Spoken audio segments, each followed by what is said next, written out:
Baik, sebelum ke acara pembelajaran selanjutnya, yuk kita lanjut menyanyikan lagu nasional. Nyanyi bersama-sama ya. Lagu si kecil.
Kalau kita ini lagi gerah-gerahnya pengen bikin es teh, gimana ya kira-kira apa yang harus kita lakukan terlebih dahulu?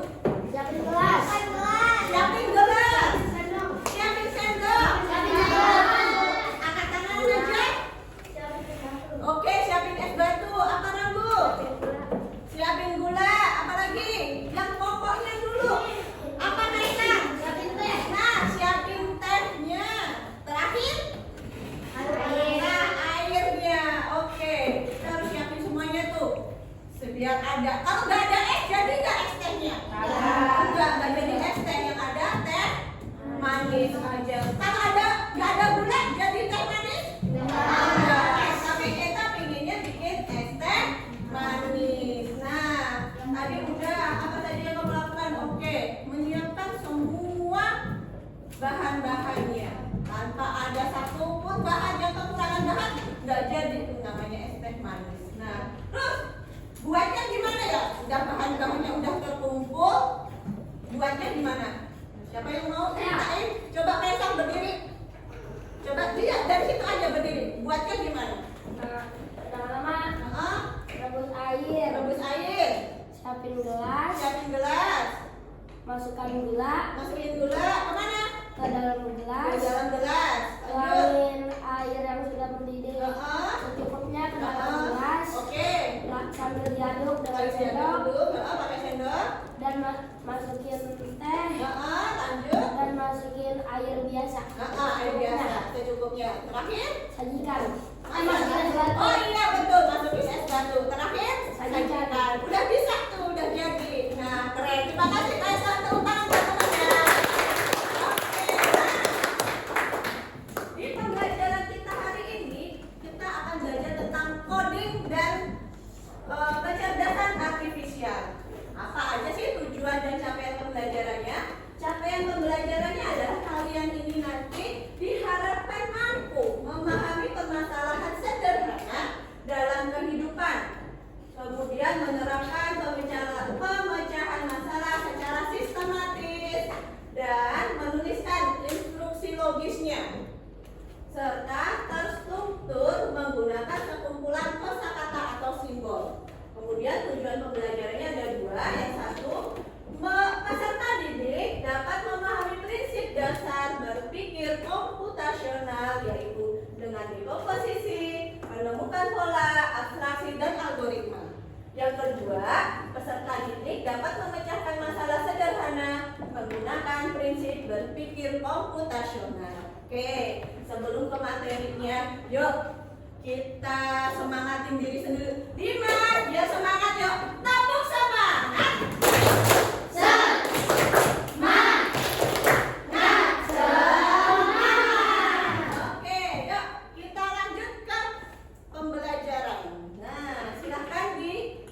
Pengenalan computational thinking. Hai teman kece, coba tebak apa artinya computational thinking atau berpikir komputasional? Adakah yang bermata jeli dan melihat kata komputasional di sini? Jadi mungkin ada hubungannya dengan komputer ya? Iya, betul sekali. Jempol buat kamu yang sudah menebak dengan benar. Berpikir komputasional adalah proses berpikir untuk menyelesaikan masalah dengan efektif dan efisien. Dalam ilmu komputer, proses berpikir ini dilakukan sebelum mulai menulis coding atau pemrograman. Jika sudah direncanakan dengan baik, maka coding yang ditulis akan sesuai dengan kebutuhan dan dapat diselesaikan dengan cepat dan tepat. Tapi ternyata berpikir komputasional juga bisa dilakukan tanpa komputer dan tanpa internet loh. Malah sebenarnya kita pun sudah menerapkannya dalam kehidupan sehari-hari. Mulai dari membuat strategi, mencatat ringkasan pelajaran, hingga menyiapkan tas untuk sekolah besok. Wah, kalau kita sudah bisa menerapkannya setiap hari, berarti kita semua sudah mahir dong. Belum tentu. Contoh-contoh tadi kan menerapkan berpikir komputasional pada masalah yang sederhana. Masih banyak nih masalah yang lebih kompleks, seperti misalnya mengatur keuangan bulanan, apa yang harus dilakukan kalau kamu tersesat di tempat baru, hingga memilih jurusan dan karir. Lalu yang lebih penting lagi, ketika kamu dewasa nanti, kamu akan menghadapi era industri 4 dan bahkan 5. Di sini kamu perlu kecakapan untuk memanfaatkan dunia digital, mulai dari mencari dan memilah informasi yang kamu perlukan, hingga menggunakan informasi itu untuk membuat keputusan penting dalam hidupmu. Menghadapi masalah kompleks kehidupan di masa sekarang dan masa depan ini mirip seperti merencanakan coding yang sudah dibahas sebelumnya. Kuncinya adalah memahami masalah dengan tuntas dan mencari cara menyelesaikan yang efektif dan efisien. Nah, kalau begitu, bagaimana agar kita bisa berpikir komputasional? Sekarang kita bahas ya 4 landasan dari berpikir komputasional. Yang pertama, dekomposisi. Dekomposisi artinya membagi masalah kompleks ke bagian yang lebih kecil agar mudah diselesaikan. Misalnya kamu ditunjuk jadi ketua panitia lomba 17-an. Maka untuk memudahkan pelaksanaan, kamu bisa menunjuk panitia bagian acara, konsumsi, publikasi, keamanan, dan lainnya. Yang kedua, pengenalan pola. Artinya mencari kesamaan dan pola di antara bagian-bagian masalah kompleks yang sudah dipecah. Misalnya kamu hendak melipat dan menyimpan jemuran di rumah, maka kamu perlu bisa mengenali jemuran milik ayah, ibu, kamu, adik, dan milik bersama seperti spray, handuk, dan lainnya. Ini karena jemuran-jemuran itu perlu disimpan di tempat yang berbeda. Yang ketiga, abstraksi. Artinya fokus pada informasi yang penting saja, mengabaikan detail yang tidak diperlukan. Misalnya kamu hendak menceritakan pengalamanmu berwisata ke luar kota. Tentunya kamu mengalami banyak hal dari mulai berangkat di bus, berfoto bersama, makan di restoran, menginap di hotel, hingga perjalanan pulang. Tapi nggak mungkin kan kamu ceritakan semua kejadian dengan detail pada teman-temanmu. Pasti mereka bosan kalau kelamaan. Jadi kamu harus hindari beberapa kejadian yang menarik saja untuk diceritakan pada teman. Yang terakhir, algoritma. Artinya membuat langkah-langkah penyelesaian atau membuat aturan yang diikuti untuk menyelesaikan masalah. Misalnya kamu diberi daftar belanja di supermarket oleh ibu. Ada minyak goreng, telur, roti, sayur, dan kopi. Lalu kamu harus buru-buru karena ibu sudah mau memasak dengan minyak goreng itu. Nah, kalau seperti ini, satu cara yang efisien misalnya mulai dengan mengambil barang yang paling dekat dari pintu masuk hingga terakhir yang paling dekat dengan kasir. Nah, itu dia 4 landasan berpikir komputasional yang perlu diterapkan untuk memecahkan masalah yang kompleks. Lalu berikutnya, apakah ada cara untuk mengasah kemampuan berpikir komputasional? Tentu ada. Selain bisa coba kamu terapkan ke masalah sehari-harimu, kamu bisa juga latihan soal untuk mengasahnya. Misalnya, gurumu akan memberikan soal-soal computational thinking di mata pelajaran matematika, bahasa Indonesia, dan IPAS dalam kurikulum mereka. Selain itu, kamu bisa ikut tantangan bebas Indonesia juga. Yuk coba simak satu contoh soal computational thinking. BIS Studi Wisata, ada 3 kelompok anak yang akan diantarkan ke 3 tujuan berbeda. BIS berhenti pertama di restoran, lalu hotel, dan terakhir di museum. Hanya ada 1 tempat penyimpanan koper di samping BIS, yang hanya bisa dibuka dari 1 pintu. Sopir BIS ingin mengatur koper-koper penumpang hingga mudah dikeluarkan. Bantu supir BIS menentukan urutan memasukkan koper-koper itu ke dalam tempat penyimpanan. Baik. Nah, tadi ada soal Pengenalan komputasi. tentang bis mau mengantarkan penumpang ke 3 tempat. Yang pertama kemana? Restoran. Yang kedua hotel. Yang ketiga museum. Nah, kira-kira supir bis ini mau menata koper-koper para penumpang itu mana dulu yang harus ditata terlebih dahulu? Ada semuanya cuma 1 nih, bagasinya cuma 1. Kira-kira penumpang yang mau kemana dulu yang harus dimasukkan? Penumpang koper, penumpang yang mana dulu yang harus dimasukkan ke bagasi? Museum. Oke, kenapa bisa museum? Karena iya, karena itu tujuan terakhir. Oke, setelah koper orang-orang yang masuk museum sudah dimasukkan ke bagasi, terus koper dari pengunjung mana selanjutnya yang akan dimasukkan? Hotel. Kenapa bisa hotel? Karena itu merupakan tujuan yang kedua.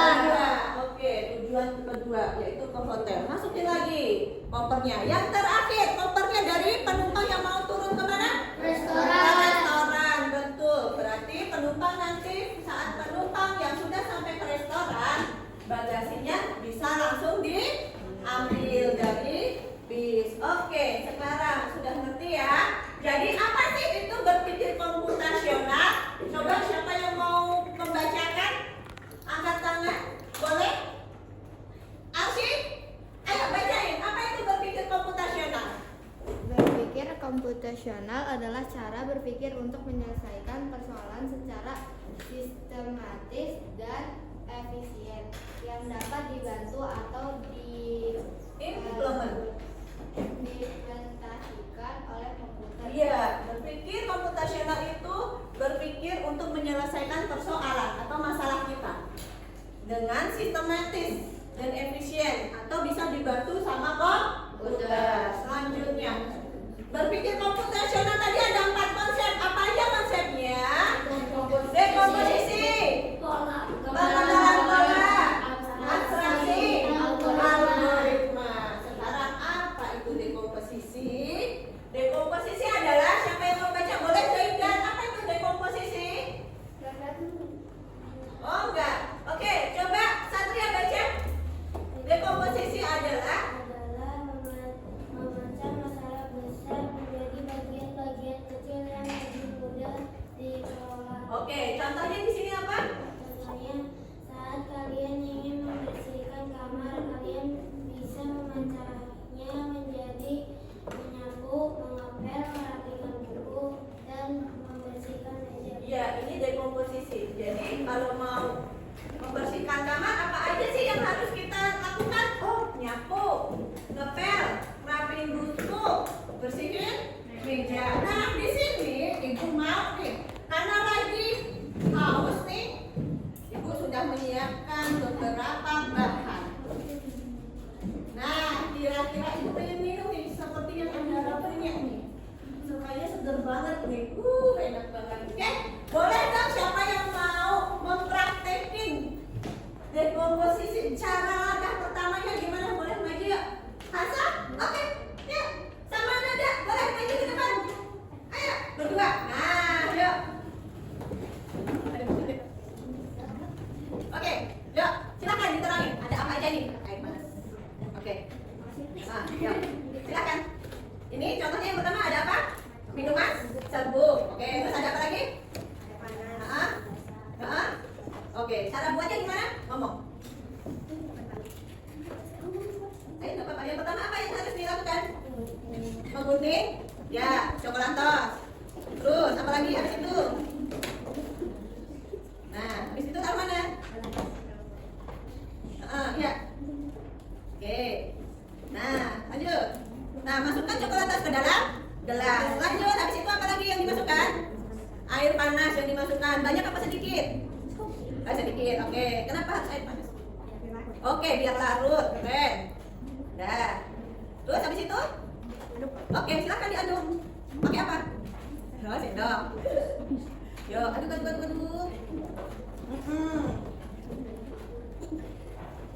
Oke, udah larut? Udah larut kelihatan? Oke, kemudian? Nah, ya, buka.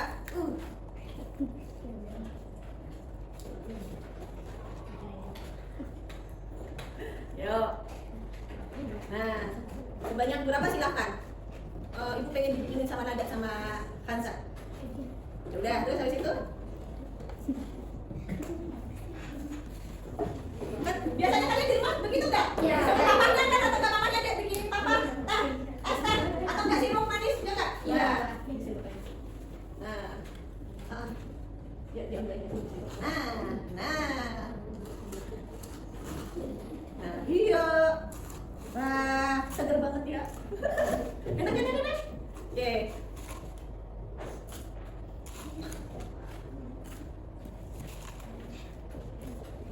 Oke.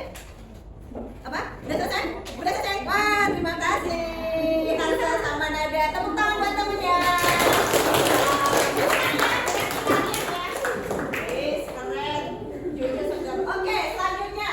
Setelah kita dekomposisi, lanjut kita ke pengenalan pola. Apa itu pengenalan pola? Coba Hamam baca pengenalan pola. Apa pengenalan pola Hamam? Nggak kelihatan.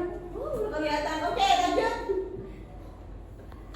Pengenalan pola adalah mencari pola atau kesamaan dalam masalah-masalah kecil. Contohnya, setelah kamu tahu cara menyapu di suatu sudut, kalian bisa menerapkannya di sudut yang lain. Contohnya, kamu tadi bisa bikin minuman, kamu pasti bisa nanti belajar bikin minuman yang lain. Nah, oke, lanjut. Setelah itu ada yang namanya abstraksi, yaitu fokus pada informasi yang penting dan mengabaikan detail yang relevan. Contohnya, saat membuat jadwal belajar, kamu pernah buat jadwal pelajaran kan di rumah? Kalian pasti fokusnya, hari Senin pelajarannya apa? Pasti begitu. Tapi kamu pasti bukan warna buku atau jenis pulpen. Hari Senin aku pulpennya warnanya biru semua. Apakah begitu? Ya kan, pasti kamu akan melengkapi semuanya, tidak hanya buku itu tersebut. Oke, yuk kita semangat lagi. Dimas, yuk tepuk semangat. Semangat. Oke, terakhir adalah algoritma. Nih, algoritmanya yaitu menyusun langkah-langkah terurut dan jelas untuk menyelesaikan masalah. Kalau di sini contohnya bikin sandwich. Aku di rumah pasti pintar bikin sandwichnya. Ya enggak? Yang kamu butuhin apa? Roti. Terus telur. Sayuran. Daging. Keju. Saus. Mayones. Pakai nggak? Nah, oke. Terus pasti kamu bisa tahu langkah pertama apa yang kamu lakukan untuk bikin sandwich. Rotinya ditutup kasih sayuran di atasnya. Kasih saus, kasih keju, kasih telur, daging, sayuran, itu kan sayuran. Terus terakhir ditutup sama roti. Nah, gitu. Nah, oke. Yuk, biar semangat kita kuis ya. Yuk, waktunya kita kuis. Yang ini aja ya. Yuk. Silahkan siapa yang mau maju ke depan, kita buka dulu kan. Ayo sudah, silakan juga. Ayo, silakan. Yang mana Juda? Oke, yang ini. Dipasangkan dengan mana, Nak? Oke. Ini ya. Oke, kita lihat apakah betul. Oke, thank you. Ya, ada yang mana tadi? Oke, ini kemudian. Oke, kita coba. Oke, berhasil. Ini ada tugas.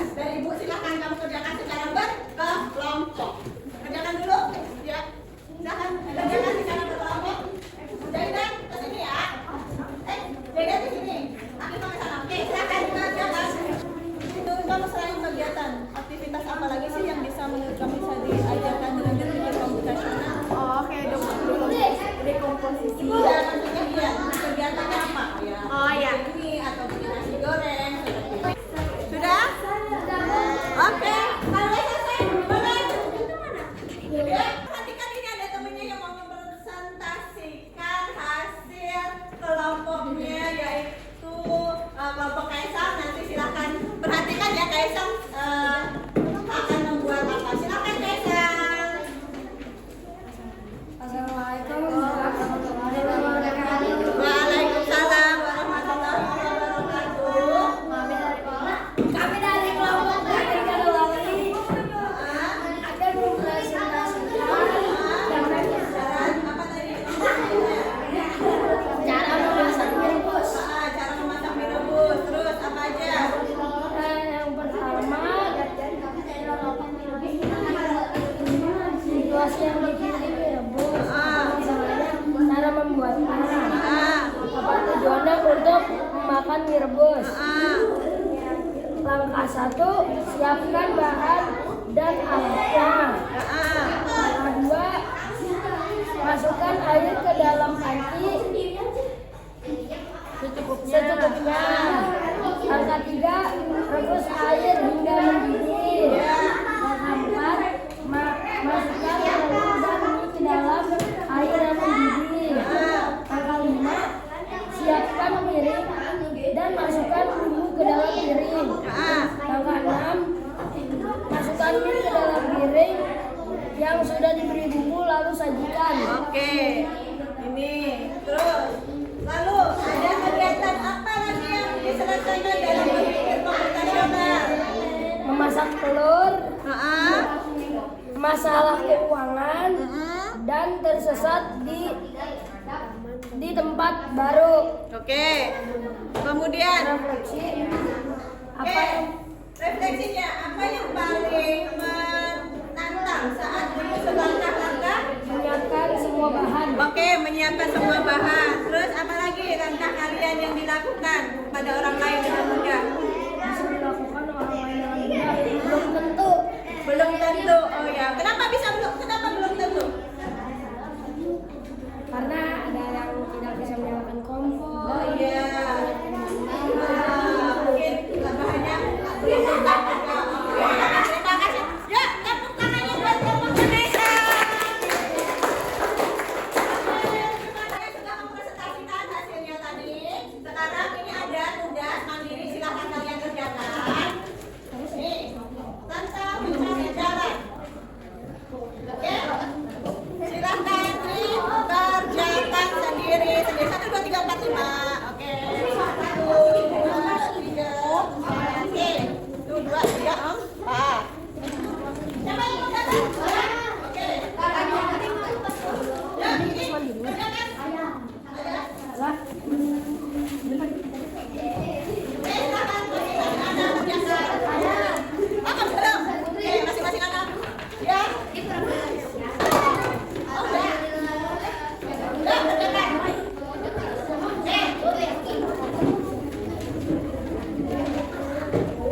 Ada yang berusaha? Ya, silakan. Silakan dikerjakan.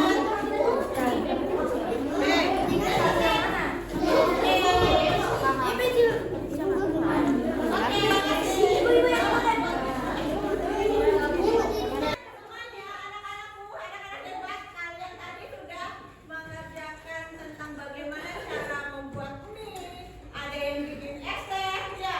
Terus sudah mempresentasikan ke depan, kemudian sudah mengerjakan tugasnya, menyusun jalan.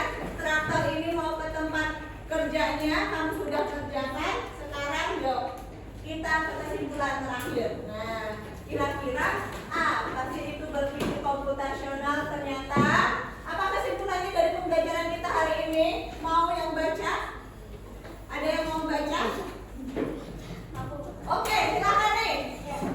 Penerapan berpikir komputasional dapat ditemukan dalam kehidupan sehari-hari. Pemrograman, pengembangan teknologi serta pengambilan keputusan melalui proses dekomposisi, pengenalan pola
bahan. Oh ya, mempersiapkan Bahan-bahan. bahan-bahannya.